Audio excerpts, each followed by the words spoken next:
bonjour Philippe. Bonjour Alors Philippe. vous êtes styliste looker et en plus vous êtes chroniqueur, souvent on voit sur les différents médias. Alors vous êtes allé faire un shopping ce matin pour l'émission événement. Alors quelle est l'ambiance générale de la mode sur le salon? Tout d'abord, l'ambiance est vraiment très sympa. J'ai découvert plein de choses vraiment très intéressantes. Il y en a pour tout le monde, il y en a pour tous les goûts. Il y a du chic, il y a du détailler choc Claude. aussi. Alors il serait habillé comment Claude aujourd'hui? Eh bien je dirais que tout d'abord, il est tendance parce qu'il est habillé en gris. Il porte du violet. Je trouve que forcément le violet va très bien avec le gris. Et je dirais très sincèrement, je n'aurais rien à faire en relookage. Alors il a toujours des petites surprises Claude alors. Oui, je suis sensible aux détails, alors il y a toujours un petit détail. Là, bon, si j'avais le chemisium, une cravate assez spectaculaire, j'aime bien. C'est pas la cravate pour la cravate officielle et bienvenue. Non, là... ah oui, en effet. Pour tenir le pantalon, ça a un côté utilitaire, parce que j'aime bien que le pantalon tienne, vous voyez, parce que j'ai finalement une taille assez mannequin, moi aussi. Oui, je vois. Les pantalons sont peut-être du temps où j'étais pas encore mannequin, donc si je mets rien, ils auraient tendance à descendre. Et si je mets une ceinture, c'est un peu serrant. Alors la bretelle, moi, j'ai trouvé toujours que c'était un élément utile et pratique. Philippe, mais il faut que ce soit aussi agréable. Mais la bretelle revient vraiment à la mode maintenant. Mais en plus, c'est vrai. En plus, c'est vrai. La bretelle revient vraiment, c'est un accessoire qui revient à la mode Je pour crois l'homme. que c'est moi qui en suis responsable, parce que j'ai mis des bretelles depuis très longtemps, et j'ai fouiné jusqu'à trouver des bretelles qui soient amusantes, pas forcément utilitaires, qui soient aussi agréables. Et qui correspondent à votre personnalité. Voilà. Merci Philippe en tout cas d'avoir fouiné justement pour événement. Tendance Cacharel avec Monsieur Breuil aujourd'hui. Si j'ai bien compris, vous avez rencontré l'un des plus grands créateurs français. En effet, j'ai rencontré la boutique de Paris, la Rare en dernière. télé, hein, Jean Cacharel. Rare en télé, c'est vrai. La boutique se trouve donc en plein cœur de Paris, dans le quartier de Saint-Germain. Je peux une petite question? Mais bien sûr. Cacharel, c'est son vrai nom ou c'est un nom d'emprunt? Non, Cacharel, c'est Jean Bousquet. Pourquoi Jean Cacharel? Alors, tout simplement parce que Cacharel, c'est un petit oiseau nîmois, un volatile de Camargue, qui s'appelle le Cacharel. Ça ressemble d'ailleurs à un petit canard. Et il a pris ce nom parce qu'il est de la région nîmoise, bien entendu. Donc il s'est appelé Jean Cacharel. Une info supplémentaire et tout de suite une petite visite Depuis guidée. 62. Depuis 1962, mais la visite guidée date de hier hein, quand même. Ils ont rencontré donc Jean Cacharel en compagnie de Pierre Griot avec notre équipe de Paris. Regardez.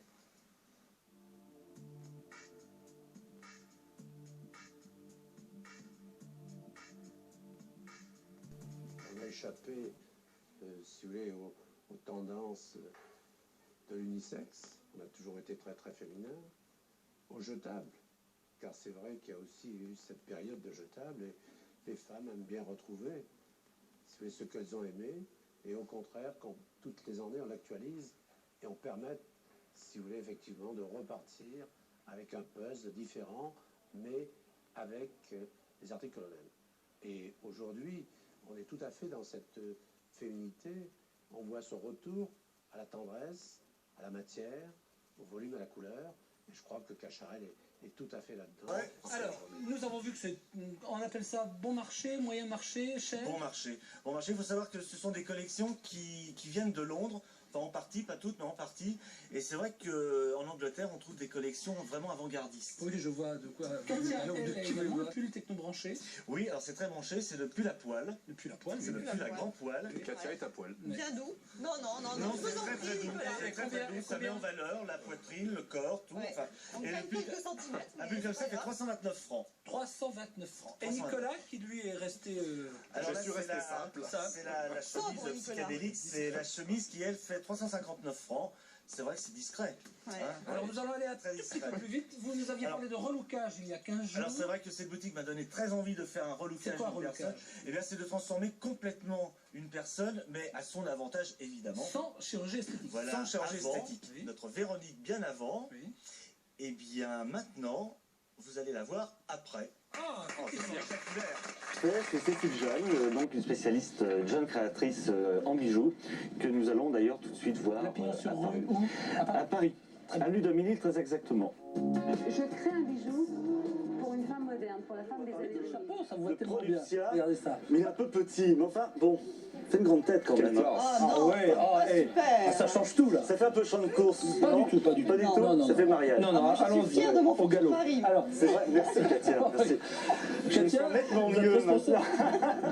L'homme Pronuptia est un prince charmant en habit de fête. Ce dandy, un rien précieux, ce lord discret et raffiné, ou bien cet homme d'aujourd'hui au costume élégant et coloré. Maintenant, nous voyons le couple Stéphanie et Jérôme.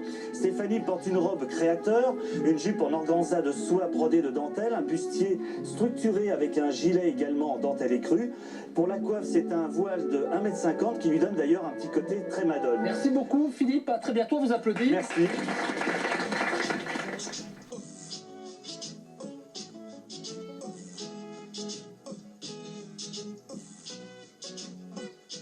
Bonjour, nous sommes à Paris, capitale de la mode, et justement pour parler de mode, nous avons décidé de piéger l'ami de Virginie. Avec nos complices coiffeurs, maquilleurs et stylistes, nous allons radicalement changer le look de Virginie. Et en plus, ce soir, à la fin de la transformation, nous avons décidé de faire une caméra cachée pour prendre les premières réactions de son ami Philippe. Et justement, nous allons rejoindre immédiatement Virginie.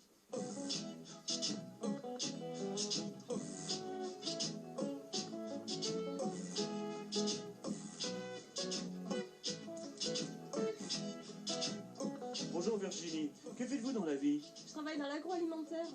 Je vois aujourd'hui que vous portez un ensemble que je dirais classique. Est-ce que vous avez toujours l'habitude de porter ce genre de vêtements? Oui, en général, assez passe-partout. Lorsque vous allez être relooké, est-ce que vous pensez qu'il sera très étonné? Ah ben j'espère qu'il va me reconnaître déjà. Bien, on est prêt à partir? On joue le jeu? Eh bien on y va.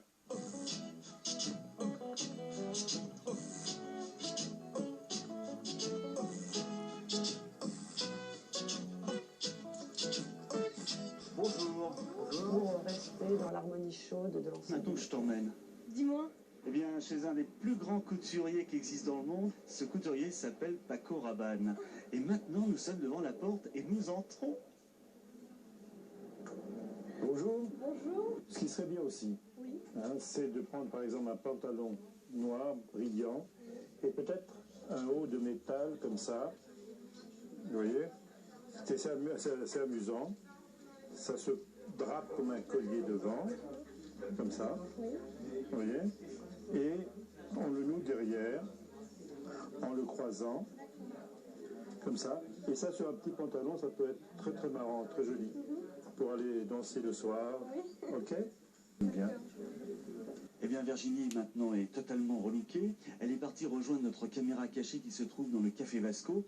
Et nous allons la retrouver pour recueillir les premières impressions de son ami Philippe, qui d'ailleurs ne va pas tarder à arriver. A tout de suite.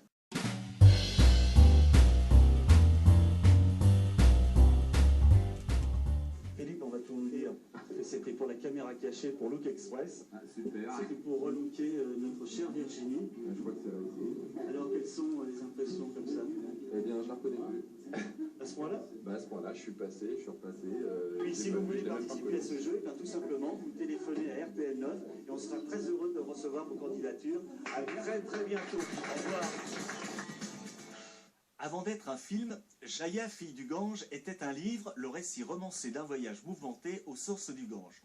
C'est sous l'impulsion de Costa Gavras que son auteur, le romancier Vijay Singh, en entreprit la réalisation. Un travail ardu mais fascinant pour un écrivain qui voyait ainsi les personnages de son histoire prendre vie sous ses yeux. Nishant, jeune écrivain à la recherche de ses racines, Zera, la prostituée au grand cœur, et Jaya, l'amante irréelle. Un tournage ardu dans des conditions difficiles, des images superbes et au final, la gloire pour ces acteurs inconnus et la nomination de ce film dans de nombreux festivals.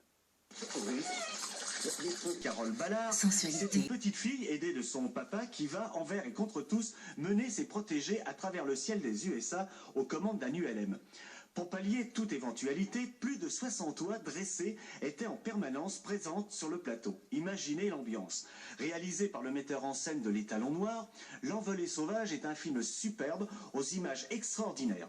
Et n'oubliez pas que pour tout achat de 100 jetons avant le 1er janvier 2000, vous recevrez 29 jetons en plus. Ils seront disponibles sur ce canal dès le 5 janvier.